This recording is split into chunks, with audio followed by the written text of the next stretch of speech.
하나님의 말씀은 두 곳을 보겠습니다. 먼저 마태복음 6장 11절 오늘 우리에게 임박한 그 떡을 주시옵고, 요한복음 6장 27절과 35절 사라질 양식을 위하여 일하지 말고 영생하도록 머무는 그 양식을 위하여 하라. 35절 예수께서 이르시되 나는 그 생명의 그 떡이니 내게 오는 자는 결코 줄이지 아니할 터이요 나를 향하여 믿는 자는 언제든지 목마르지 아니하리라. 오늘 말씀을 가지고 일용할 양식이요 치명적 오역입니다 라는 제목으로 말씀을 나누겠습니다. 우리는 기도가 참 좋은 것을 알지만 기도가 많이 부담되기도 하죠. 이것은 2000년 전에 제자들도 마찬가지였던 것 같습니다. 제자들은 예수님께 기도 좀 가르쳐 주세요. 똑같은 주기도문이 누가복음에 나오는데 거기에는 이제 제자들이 그런 요청을 합니다. 예수님은 그러면 이렇게 기도하라 하면서 가르쳐 주신 것이 주기도문입니다. 근데 한글로 된 주기도문에는 일용할 양식이 나옵니다. 마태복음 6장 11절 오늘 우리에게 일용할 양식을 주옵시고, 아버지 하나님한테 이렇게 기도하라고 했다는 것입니다. 주기도문 전체가 아니라 바로 일용할 양식을 가지고 수백 개, 수천 개, 수만 개의 설교들이 쏟아지고 있습니다. 하나님은 사랑이시라 자녀들을 먹이기를 좋아하신다고 이렇게 말씀하기도 하고, 먹고 싶어도 못 먹는 이웃들이 있다는 걸 생각하라고 이 기도를 해야 된다고 하기도 하고, 또는 한 주나 한 달, 1년이 아니라 다만 하루의 양식을 주신 것을 감사하는 마음으로 겸손하게 대해야 된다. 그런 뜻으로 이 말씀을 설교를 하십니다. 정말 예수님이 일용할 양식을 구하라고 가르쳐 주셨을까요? 문맥상으로 보면요 도저히 그럴 수가 없습니다. 그러니까 주기도문을 가르쳐 주시기 직전의 말씀을 들어보면 이건 일용할 양식을 구하라는 말씀이 아니거든요. 마태복음 6장 8절, 그러니까 주기도문 바로 직전에 그러므로 그들을 본받지 말라. 구하기 전에 너희에게 있어야 할 것을 하나님 너희 아버지께서 이미 아셨느니라. 그러니까 이방인들, 하나님 모르는 사람들은 중언부언하고 그렇게 구하는데, 하나님 아버지께서는 너희가 자녀이기 때문에 자녀가 쓸 것을 기도할 때는 이미 알고 계셨으니까 일상에 필요한 것을 구하지 말고 제발 좀 이렇게 구하라. 그래서 주신 것이 주기도문입니다. 그러니까 주기도문의 내용에는 우리 일상에 필요한 것은 하나도 없죠. 또 하나님께 대한 것, 또 우리가 하나님 앞에서 준비해야 될 것, 그것을 주신 것이 주기도문의 그 내용입니다. 그러면 왜 일용할 양식을 구하고 있을까요? 왜 그렇게 번역이 됐을까요? 일용할 양식이라고 번역된 헬라어 원문은요, 에피우시오스 아르토스. 아르토스는 떡이고요. 에피우시오스라는 것은 임박한, 곧 다가올 그런 뜻입니다. 지금은 없지만, 세상에 아무데도 없지만 곧 다가올 그 떡, 양식이라는 것은 여러 가지 있잖아요. 그죠? 밥도 있고 반찬도 있고 심지어는 우리 일상의 필수품도 있고, 또 그게 아니라도 우리가 사는데 필요한 여러 가지를 일용할 양식이라고 할 수 있지만, 예수님은 그런 말씀 안 하시고요, 임박할 그 떡을 구하라고 하는 것입니다. 아버지께. 근데 성경에서 떡은 반드시 속에 뭐가 들어있습니까? 기름이 반드시 들어있습니다. 그러니까 임박한 그 떡 속에 있는 기름이 뭐라는 것을 우리는 지금은 알 수 있죠. 주기도문에서 주신 시점에서 주시겠다고 하는 그 떡은 바로 예수님의 몸인데, 예수님 몸을 그냥 주시는 것이 아니라 죽으시고 부활하셔서 셋째 하늘 올라가셨다가 나와 똑같은 그분을 너에게 주겠다는 겁니다. 요한복음 14장 16절에 내가 아버지께 구하겠으니 그가 또 동질의 보혜사를 너에게 주사, 나와 똑같은 보혜사를 너에게 주사 그 시대까지 너희와 함께 있게 하시리니. 그러니까 영원이라고 번역되는데 영원이가 아니고요, 그 시대가 되기까지, 그러니까 예수님 오신 천년왕국이 되기까지, 그때까지는 성령께서 있게 하시겠다는 말씀을 예수님이 요한복음 14장 16절에서 말씀하고 계십니다. 요한복음 14장은 언제쯤 기록되어 있을까요? 예수님이 잡히시는 날 몇 시간 전에, 그 밤에 말씀하신 것입니다. 요 시간이 끝나고 십자가에 달리시고 그 다음에 3일 후에 이제 부활하시고 40일 후에 성령을 보내주시죠. 거기에 우리말 번역은 또 다른 보혜사라고 하는데 다른이 아닙니다. 똑같은, 질적으로 똑같은 보혜사를 주시겠다고 했는데, 그게 바로 생명의 떡인 예수님을 말씀하는 것이고, 그 떡 속에 있는 성령을 약속하시는 것입니다. 그러니까 주기도문을 주실 때는 성령이 아직 없어요. 그러나 임박했단 말이에요. 그죠? 내가 가면 그를 보내주신다고 했으니까. 그래서 그거를 먹으면 목마르지 않다는 겁니다. 줄이고 목마른 자에게 주신다는 그 생명의 떡은 요한복음 7장에 다시 한번 나옵니다. 요한복음 7장 37절부터 38절까지 누구든지 목마르거든 내게로 와서 마시라. 나를 향하여 믿는 자는 그 성경의 이름같이 그 배에서 생수의 강이 흘러나오리라. 그러니까 나를 향하여 믿는 자가 영생, 천년왕국의 삶을 갖는데, 나를 향하여 믿는 자는 뭐를 준다고요? 성령을 받는다고 돼 있습니다. 그러니까 성령이 바로 영생에 필요하다는 것을 우리는 알 수가 있는 것이죠. 그러면서 요한복음 7장 39절에 그 말씀이 있어요. 이는 아직 그들에게 아무에게도 성령이 내리신 일이 없다. 그러니까 임박한 그 떡이기 때문에 아직은 오지 않았다는 겁니다. 왜냐하면 예수께서 아직 영광을 받지 아니하셨으므로 그 시점에는 죽고 부활하시고 승천해서 그 시간이 되기 전이니까 아직까지는 성령을 받은 사람이 아무도 없다는 것입니다. 여기서 우리는 어떤 사실을 발견할 수 있죠? 요한복음 3장 5절에 물과 성령으로 거듭나지 않냐면 이런 얘기가 맞지 않는 거죠. 그죠? 성령은 언제 예수님 가시고 나서 그때 나오시는 분인데 어떻게 거듭나는데 성령이 필요합니까? 성령은 거듭난 사람에게 주시는 것입니다. 구약 성경은 히브리어로 기록되어 있고요. 신약 성경은 헬라어로 기록되어 있습니다. 그런데 헬라어에는 아주 독특한 문법이 있어요. 미래에 일어날 일이지만 분명히 확실히 결단코 일어날 일은 그거를 부정과거, 아오리스트라는 형을 사용합니다. 그러니까 한마디로 쉽게 말하면 과거형을 사용한다는 거예요. 미래에 일어날 일인데 이건 분명한 일일 때는 그 예문을 한번 찾아볼까요? 마가복음 11장 24절 무엇이든지 기도하고 구하는 것은 받은 줄로 믿으라. 그러니까 기도하고 구했어요. 근데 그걸 받은 줄로 믿으라는 말씀을 썼습니다. 받을 줄이라잖아요. 그러니까 미래에 받을 것인데 그게 너무나 아버지 하나님이 반드시 응답하신다는 것을 표현하기 위해서 받은 줄로 부정과거형을 쓴 것입니다. 그것이 바로 이 성령에 대해서도 똑같이 부정과거형을 쓰는 문장이 나옵니다. 요한복음 6장 58절에 보면 이것은 하늘에서 내려온 그 떡이니 예수님이 말씀하셨어요. 내가 그 떡인데 이것은 하늘에서 내려온 그 떡이라는 거예요. 아직은 예수님이 성령을 안 보내줬잖아요. 근데 여기다가 내려올 그 떡이 아니라 내려온 그 떡이라고 하신 것입니다. 그것은 분명히 내려올 거니까 앞으로 내가 이제 승천하면은 분명히 보내줄 거니까 거기서 헬라어의 아주 특별한 용법을 여기 적용하고 있습니다. 그러니까 이것을 만약에 영어나 우리말로 번역한다면 원래는 이것을 다 감안해서 번역해야 맞는 말이죠. 그죠? 이것은 만약에 우리말로 번역한다면 이것은 하늘에서 반드시 내려올 그 떡이다. 그래서 내 몸이 반드시 내려올 거야. 몸속에 있는 성령이 기름이 있으니까 그런 뜻이죠. 계속해서 읽겠습니다. 요한복음 6장 58절 이것은 그 하늘에서 내려온 그 떡이니 조상들이 먹고도 죽은 그것과 같지 아니하여 이 떡을 먹는 자는 영원히 살리라. 그때도 영원이라는 말은 한 시대를 나와 함께 살리라. 그러니까 천년왕국에서 나와 보내기 위해서는 반드시 이 떡을 먹어야 되는데 그 떡 속에는 성령이 들어가기 때문에 그거를 먹어야 된다는 말씀입니다. 근데 제자들이 요한복음 6장을 듣고 깨닫지를 못했습니다. 그러니까 요한복음에서 가장 긴 장이 어딜까요? 요한복음 6장입니다. 6장은요 71절까지 있어요.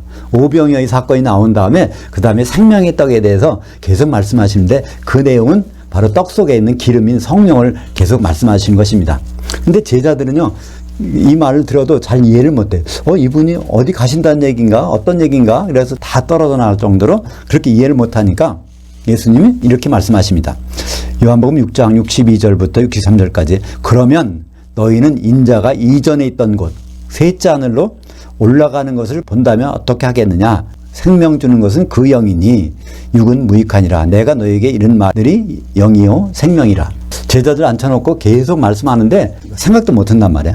그러면 내가 승천하는 걸 보면 승천해서 보내주는 걸 보면 그때는 어떻겠느냐 이 말씀하는 거죠. 승천해서 보내주실 분은 성령이시니까 내가 떠나가는 것이 너에게 유익이라. 내가 가지 않으면 부에서 성령이 오지 아니하실 것이요 내가 가면 셋째 하늘에서 성령을 보내줄 것이다. 이 말씀을 하고 계신 것입니다. 이때 그 생명 주는 영, 살려주는 영이라고 번역했죠. 우리말은 그것은 바로 천년 동안 천년왕국에서 예수님과 함께 살게 하는 그 영, 그게 바로 성령이죠. 그게 바로 내가 줄 건데 내가 지금 주는 게 아니라 셋째 하늘에 올라갈 줄 건데 거기에 이 육은 무익하니라. 이건 무슨 말일까요? 우리 육체가 이게 무익하다는 얘기일까요? 그게 아닙니다. 예수님을 육체로만 보고 있는 거. 내 육체는 내 육체를 아무리 뜯어 먹어봐야 그건 너에게 아무 유익이 없어. 내 몸이 죽어가지고 부활할 때 영의 몸으로 부활해가지고 셋째 하늘로 가서 내려올 그 영, 성령이 바로 너희를 천년 동안 살리게 할 건데 그것이 필요한 거예요. 그러니까 예수님의 그 당시의 모습을 보고 육체가 죽는다고 그러니까 육체가 피 흘린다고 그러니까 그 피를 마시려고 하는 거예요. 그건 소용없다는 얘기입니다. 그리고 여기에 마지막에 내가 너희에게 이른 말들이 영이요 생명이라. 여기에 로고스가 아닙니다. 레마입니다. 예수님이 말씀하시는 그 말씀, 직접 말씀한 그 말들이 그게 바로 영이요 생명이다. 그게 바로 성령이라는 겁니다. 말씀이 두 종류가 있죠. 로고스의 말씀, 그거는 그냥 하나님의 논리입니다. 하나님의 생각이에요, 논리. 근데 레마의 말씀은 그거는 하나님 직접적으로 나타나서 반응이 나타나는 거예요. 그 순간에. 그것을 쉬운 예로 하면 쌀은 먹을 수가 없어요, 직접. 그러나 밥을 해야 그게 먹는 것처럼 모든 하나님 말씀은 성령으로 레마로 바뀔 때 우리에게 영향력을 행사하는 겁니다. 에베소서 6장 17절에 보면 거기에 성령의 검 하나님 말씀을 가지라. 근데 그걸 정확히 번역하면 하나님 말씀인 레마를 가지라, 그런 뜻입니다. 성령은 레마인데 그걸 검으로 갖고 있습니다, 그런 뜻입니다. 로고스가 우리의 검이 아닙니다. 레마가 거기서 성령이라고 말씀하고 있는 것입니다. 예수님은 어디 계실까요? 지금 여기 계실까요? 예수님은 지금 셋째 하늘에 계십니다. 셋째 하늘에 계시는 것을 확인한 사람이 있어요. 누가 확인했을까요? 사도 바울이 확인했습니다. 고린도후서 12장 1절에 보면 내가 부득불 주의 현현과 계시들을 말하리라. 그때 현현이란 말은요, 옵타시아입니다. 실물, 예수님의 실물을 본 것을 얘기하겠다는 겁니다. 그러면서 고린도후서 12장 2절에 내가 몸 안에 있었는지 밖에 있는지 모르지만 셋째 하늘에 이끌려갔다. 그러면서 셋째 하늘에 가서 예수님의 그 모습을 직접 봤다는 말을 거기다 기록했으니까 그거보다 확실한 거 없죠. 셋째 하늘에 올라가신 것을. 거기 올라가셨기 때문에 우리는 그분을 기다리는 겁니다. 그죠? 여기 계시다면 모두를 기다릴 필요가 있어요. 그러니까 주기도문에서 일용할 양식이라고 번역된 것은 세상에 존재하던 것이 아닙니다. 왜냐하면 임박한 그 떡이라고. 그러니까 내가 죽고 부활해서야 셋째 안에서 보내줄 거니까 세상에 존재하는 것이 아닙니다. 예수님은 세상에 존재하는 것들을 우리가 구해서 받으라, 그런 얘기가 아니죠. 세상에 존재하는 것들 중에서 필요한 것은 하나님 아버지께서 알고 계시니까 그때에 맞춰서 우리에게 주실 것이라는 것을 말씀하시고, 우리에게 필요한 것은 이 세상살이가 아니라 천년왕국에 들어가기 위해서, 그때 예수님과 천년 동안 살기 위해서 우리가 지금 구해서 갖고 있어야 될 것을, 그것을 말씀하시는 것입니다. 우리가 이 세상에 있는 거 말고 천년왕국에서 지나야 될 그 생명의 그 떡, 그 떡 속에 있는 기름, 성령을 구해라고 말씀하신 것입니다. 요한복음 16장 7절에 내가 떠나가는 것이, 셋째 하늘로 떠나가시는 것이 너에게 유익이라. 내가 떠나가지 아니하면 보혜사가 너에게로 오시지 아니할 것이요 가면 내가 그를 너에게로 보내리니. 그러니까 우리가 성령을 경험하고 있다면 예수님이 셋째 하늘에 계시다는 것은 너무나 분명한 사실이죠. 이 떡 얘기가 나왔으니까 말이죠. 이 예수님 말씀하신 떡, 성경에 나오는 떡은 어떤 것을 나타내기 위해서 우리에게 주셨을까요? 제사법 중에 오순절날 제사법이 떡 2개를 드리는 제사법이 있습니다. 레위기 23장 17절 너희의 처소에서 10분지 2 에바로 만든 떡 2개를 가져다가 흔들지니. 흔들다는 것은 이게 살아났다는 거예요. 떡 2개가 흔들려서 뭐가 살아났어. 그럼 떡 2개가 뭘까? 하늘에서 기름이 내려서 떡 2개가 흔들리는 날이 있다는 것입니다. 그게 언제요? 오순절 날이라는 것을 말씀하고 있습니다. 사실 사도행전 2장 4절에 보면 오순절 날 사도들이 모인 자리에 성령이 내려서 그들이 한 몸이 됐습니다. 또 같은 날, 동일한 날 사도들의 말씀을 듣고, 그 사도들의 말씀이 바로 예수의 말씀이니까 리마로 나가서 그걸 듣고 받아들이는 사람들에게 3,000명이 성도들이 돼서 사도들의 떡 위에 성도들의 떡이 얹어져서 이루어진 것. 에베소서 2장 20절 너희는, 교회는 사도들의 기초석 위에 세우심을 입은 자들이라. 그래서 교회가 이루어진 날입니다. 그러니까 교회 속에는 반드시 뭐가 있을까요? 떡 2개가 있는 곳이니까 성령님이 계시다는 거예요. 그죠? 네, 교회는 맞아. 그러니까 성령 충만하고 싶으면 다른 데 가서는 구할 수가 없습니다. 반드시 교회에만. 그것도 세상에서 말하는 교회가 아니라 예수님이 말씀하신 그 교회. 예수님은 교회를 어디서 세운다고 하셨을까요? 내가 이 반석 위에 교회를 세우리니. 베드로 보고 너는 반석 조각인데 반석 조각 12조각이 다 모이면 거기다가 내 교회를 세울 거야. 그러니까 사도들의 말씀이 아닌 곳에서는 교회가 없다는 말입니다. 그건 무효라는 거예요. 사도들의 말씀에 세워진 것만이 진정한 교회고, 예수님 오실 때 예수님의 한신무가 되는 특권이 보여지는 것입니다. 성경의 주제는 이렇게 두꺼운 책이지만 그리스도와 교회가 혼인한다는 것입니다. 2000년 전에 예수님 오셔서 교회를 핏값으로 사셨어요. 그리고 2000년 전에 오셔서 중매쟁이도 세우셨어요. 그러면 앞으로 오실 때 남은 일은 혼인식입니다. 그때 신랑은 정해져 있고 신부는 우리 교회가 성령으로 한 몸이 되는 그 일만이 남아있는 것입니다. 근데 교회의 성도들이 한 아내가 되기 위해서는 혼인 만찬 때 성령이 필요하죠. 성령이 아니고선 한 신부가 될 수가 없으니까 그렇습니다. 우리가 이 살고 있는 시대, 지금 뉴스를 들어보면 여러 가지 보면 시대가 변하고 있다는 걸 느끼지 않습니까? 이 시대는 반드시 끝납니다. 언제 끝날까요? 예수님 오시면 이 시대는 끝나고 그 다음에는 다른 시대, 천년왕국 시대가 열립니다.